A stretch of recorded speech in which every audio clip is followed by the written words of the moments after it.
I am going to have to reevaluate my propaganda.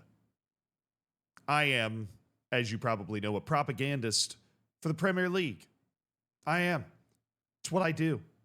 I'm a paid shill. I get millions, nay, billions of dollars from various oil states to tell you that the Premier League is the best league in the world. That or my take is based on the fact the Premier League clubs just have a lot more money, a lot more TV exposure, a lot more. They're able to offer more. And as a result, they end up, with the best players coalescing around teams like Aston Villa and Newcastle and departing from your Napolis of the world. With, of course, the obvious exception of Scott McTominay, who's the best player in the world. But you understand the point, right? The Premier League teams going into European competitions, in my opinion, at least the opinion that I've held, the opinion that I've held in the past, are going in to be the favorite, especially in things like the Conference League and the Europa League. They're going in there to be the favorite, just because of the gravity and the ability of the players that they're able to bring in, the amount that they're able to pay those players. So naturally, two of those three teams got bomba-clapped in this round of matches in the Europa League and Conference League. But you know how we like to do this. I'm going to catch you up on every single result. All you got to do is watch this video, and you understand exactly what the hell is going on in the Europa League and the Conference League. And we'll start with Braga against Red Star. This is a pretty solid result for Braga. They're a little scary right now. Red Star's worse than you would normally expect based off their name, but Braga's won all three of their opening matches and needs to fully be considered a dark horse to be able to contend for a title in the Europa League, right? They're playing well enough right now. They're playing with enough confidence right now. Red Star, on the other hand, is going to have a difficult time getting into the knockouts at all, the way they've decided to play up to this point. But this result, the next one down on the list, is more of a surprise, right? I'm not surprised. Braga's already been playing well. Brann, the Norwegian side, proving that, what you do in Football Manager and like a build a nation save is authentic, is real. Because this is a Norwegian team that is not Bodo Glimt, that has now gone and beat Rangers 3-0. Deservedly, by the way. This wasn't some FMing. They didn't screw them over here. They out-XG'd them pretty significantly by more than one.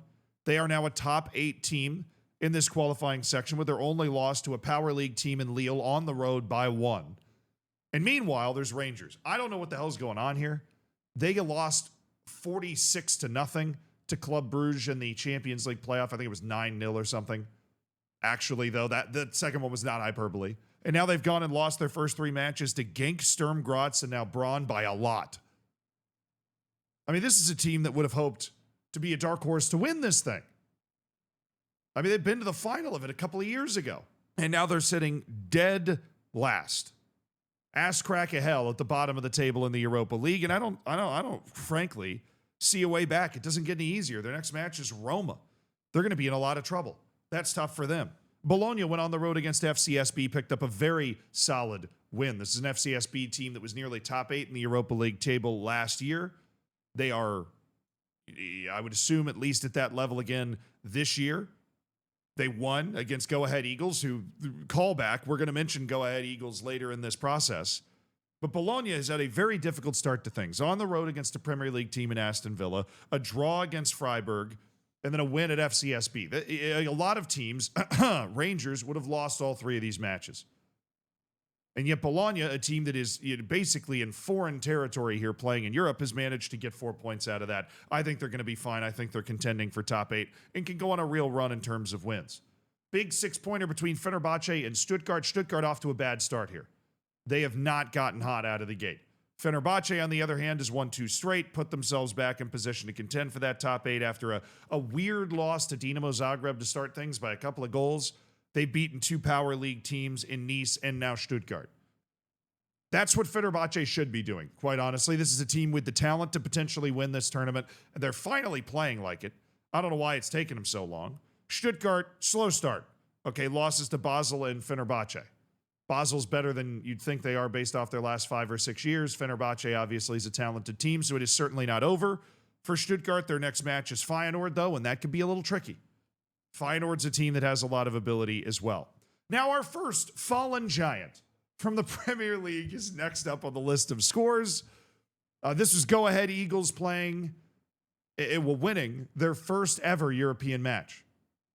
Getting their first ever European win, I guess would be the right way to say that. And they went behind early, too. Dude, if you watch this match, you can't believe that Aston Villa did not take a 2, 3, 4 goal lead in the first 30 minutes of this game. They were all over them. The goal that Go Ahead Eagles score, or the goal that Go Ahead Eagles looked wholly unready to play this match. Turning the ball over in front of their own goal. Mistakes. Couldn't clear the ball. I mean, they would have lost to a second division team in the Netherlands the way they were playing early in this match, and Aston Villa only got 1 goal out of it. As a result, when you look at the XG, a lot of this was in the first 30 minutes. Villa, I mean, the key, the absolute key to having a comfortable road European match against an upstart team like Go Ahead Eagles out of the Netherlands, who's never won a European match before, put it away early. Don't let them get the belief. If you get those chances in the first 30, 35 minutes, bury the game. Go up 3-0, and they're going to pack it in to try and save face.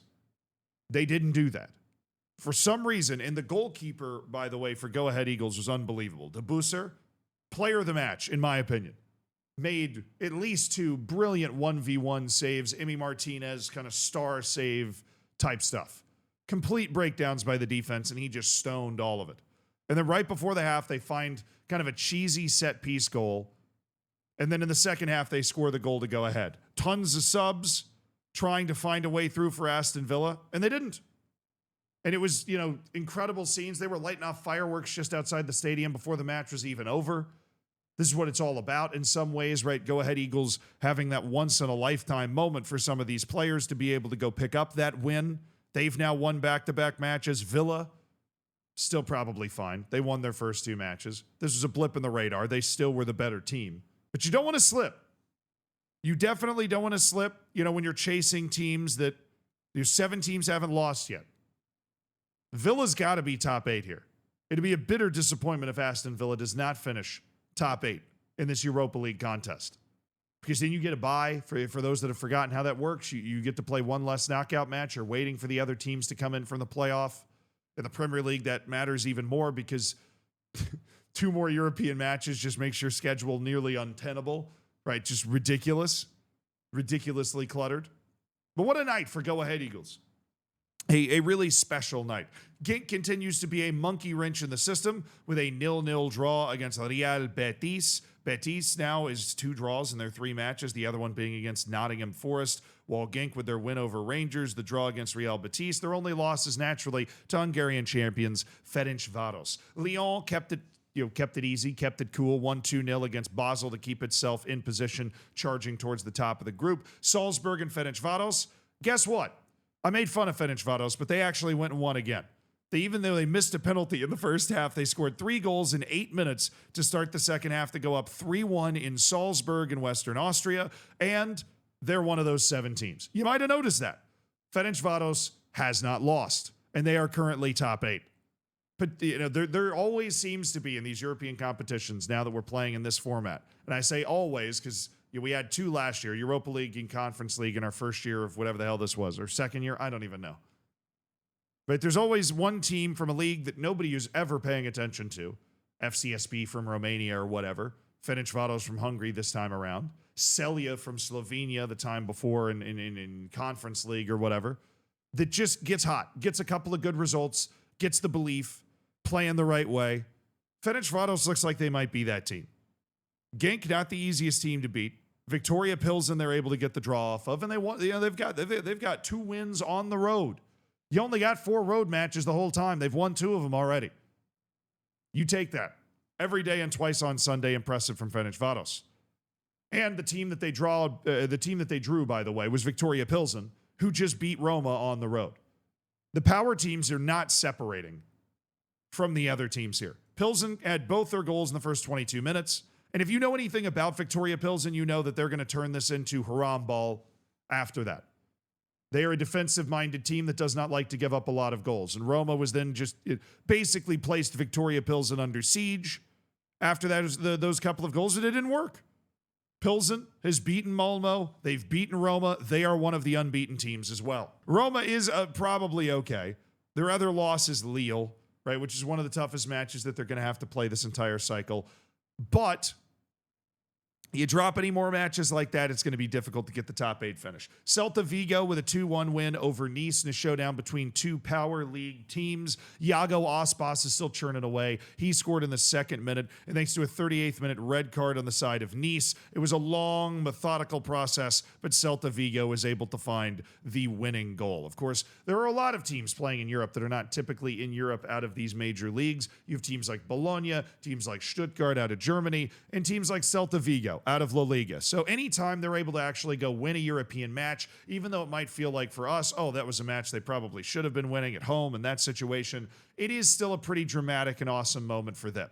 So I'm excited for them, obviously. Scotland finally got a leg up against another league that's struggling in Austria with a 2-1 win from Celtic. They were behind for most of this match and then scored 2 goals in 3 minutes to flip it around, followed quickly by a red card for Sturm Graz. That allowed Celtic to grab its first win of the stage, with Sturm Graz coming in at 1 win and 2 losses up to this point. Their only win, of course, being against Rangers. They're apparently taking the Scottish tour. There were worse things to be doing. Feyenoord delivered a win that they desperately needed. Didn't have a win from their first 2 matches after an excellent European campaign last year. They got a 3-1 win over Panathinaikos. You don't want to mess around with the Greek teams, and they did mess around with them. Didn't take the lead until the 55th minute, but for Feyenoord, this was absolutely a deserved win. They were the better team, and still a team that if I had my choice, I would not want to play. Freiburg won 2-0 at home against Utrecht, right? Freiburg, another team not used to the European stage, but they're handling it better than those other teams that I mentioned before. They are unbeaten with 2 wins from their first 3. So Freiburg, as you'd probably expect from a power league team, in a top 8 spot where they should be at this point. PAOK Thessaloniki, don't mess with the Greek teams, played one of the matches of the entire round with a 4-3 win at Lille. They took a 3-0 lead, only for it to be brought back to 3-2. Then a missed penalty. The ball put in a couple minutes later by the same guy that missed the penalty. Shout out to my boy, Andrija Zivkovic, at which point Lille managed to score to make it 4-3 and had a goal disallowed in the 98th minute, followed by a red card due to yellow card accumulation. So just complete nonsense and chaos, but it wasn't wholly undeserved from PAOK Thessaloniki. You got to factor in the penalty in the XG we're looking at over here for PAOK Thessaloniki, but they created legitimate chances. This was not just they managed to get 4 fluke goals in here. They created legitimate chances, and this is a very disappointing dropping of points for Lille at home that knocks them out of, they were perfect after their first 2 matches, including wins over Braun and Roma, 2 teams that have proven to be pretty freaking good.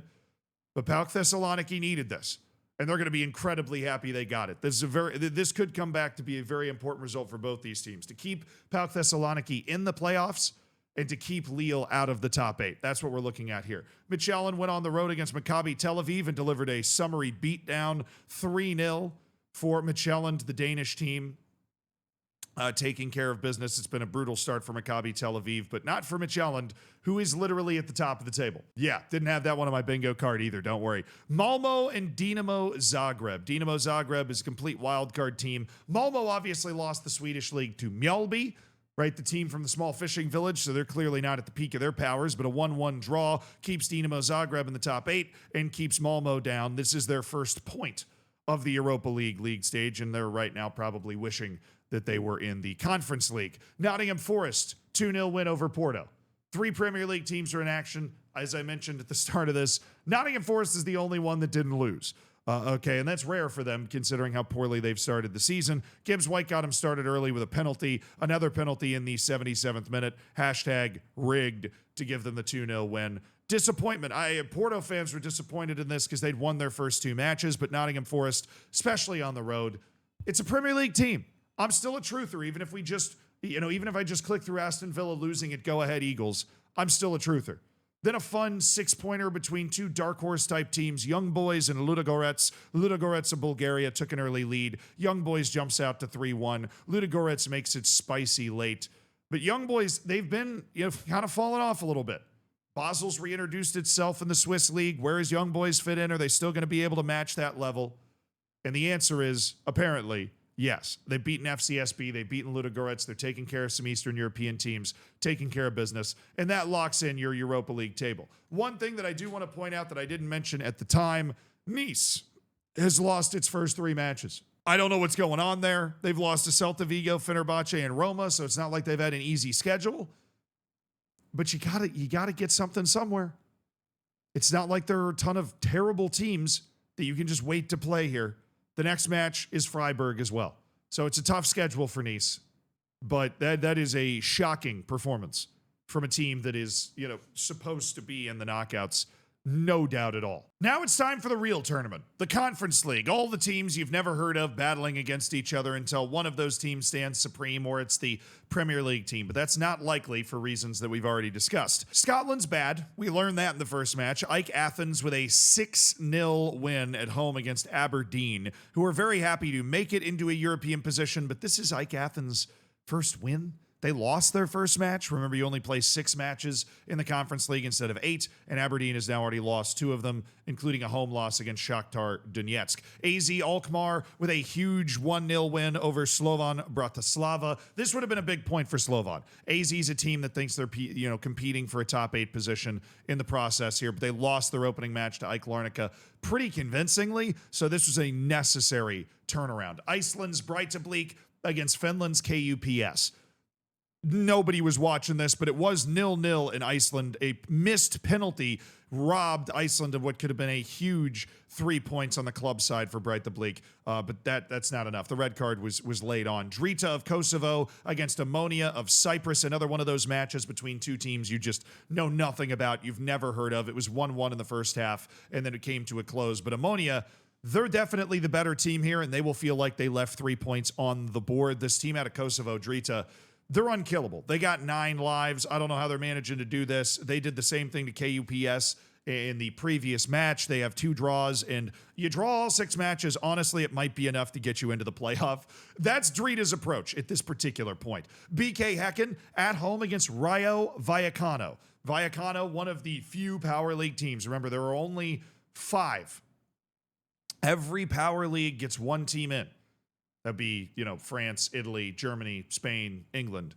Rayo Vallecano being the Spanish team here, and they could not get the win. They had the lead, then they were behind, and then incredible drama with a 103rd, almost a 93rd, 103rd minute penalty for Rayo Vallecano to tie the match. So, honestly, BK Häcken robbed of what would have been a famous result for them. Rayo Vallecano coming off their win against Skandia of Macedonia.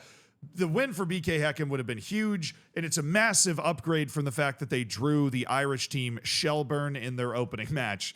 You gotta love this. This league, man, this league. Legia Warsaw won at Shakhtar Donetsk. Ukrainian teams just aren't at the level that they used to be at, and they had a little heartbreak in this one as well with a 94th minute winner from Legia Warsaw to pick up 3 points for them. But now we get into maybe my favorite surprise of the entire round of matches. Macedonia's Skandia has a European win.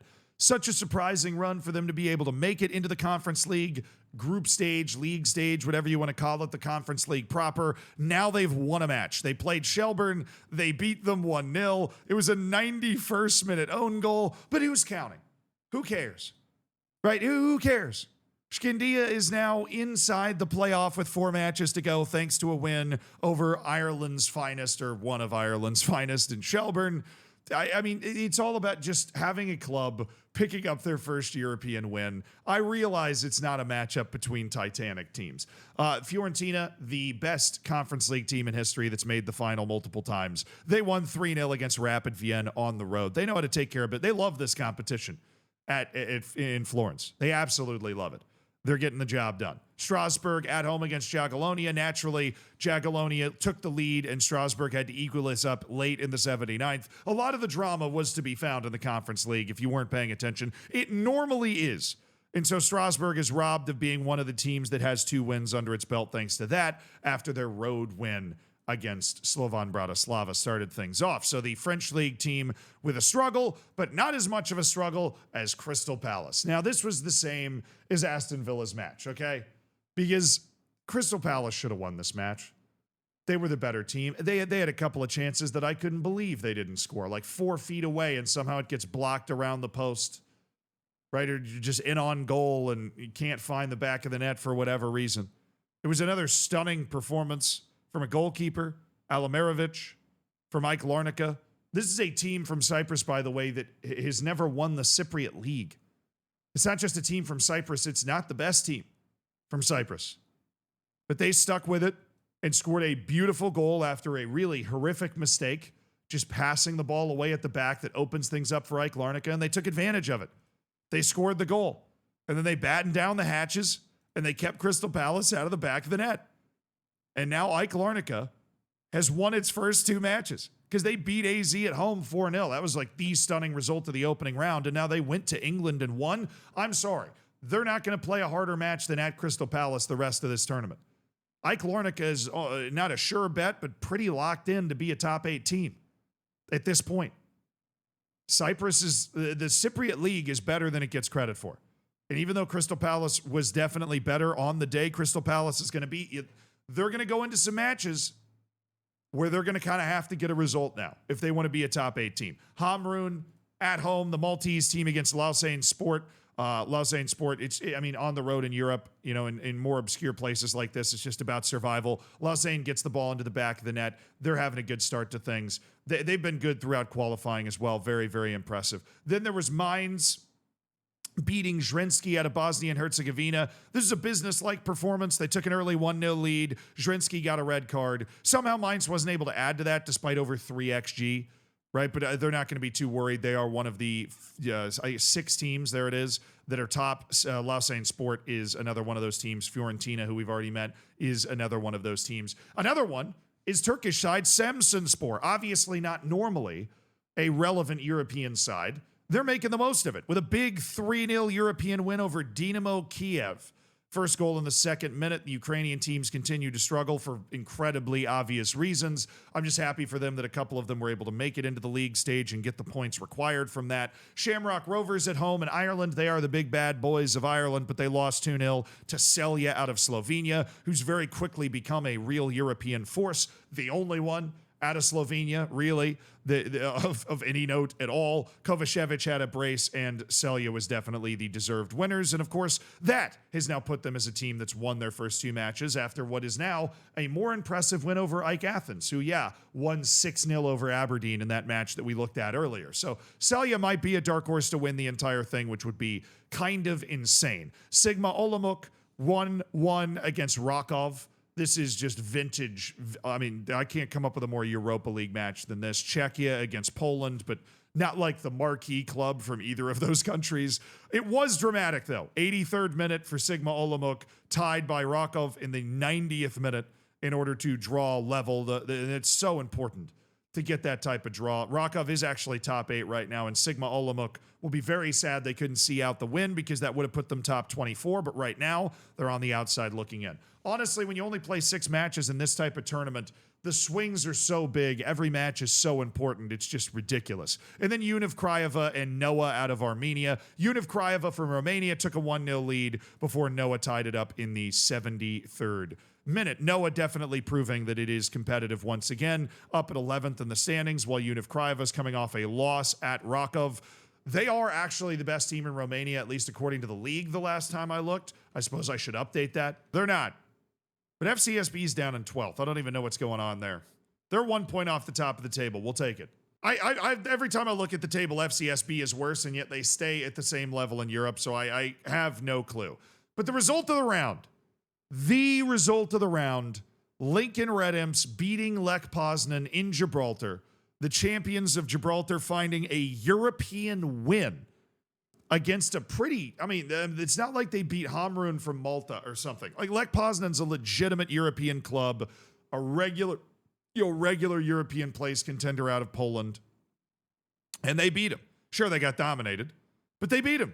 88th minute winner as well. And Lech Poznan's only goal was a penalty. This is awesome from Lincoln Red Imps. And when you win a match like this, look, there's only 4 matches left. Lincoln Red Imps is in the top 24. They lost their first match by 5 to Zrinski, so I'm not going to exactly go bet the mortgage that Lincoln Red Imps is going to make the knockouts. But they've at least proven that at home, they might be difficult. They might be annoying for a few people. So while the Premier League fall-off is on, the Gibraltar rise is also on.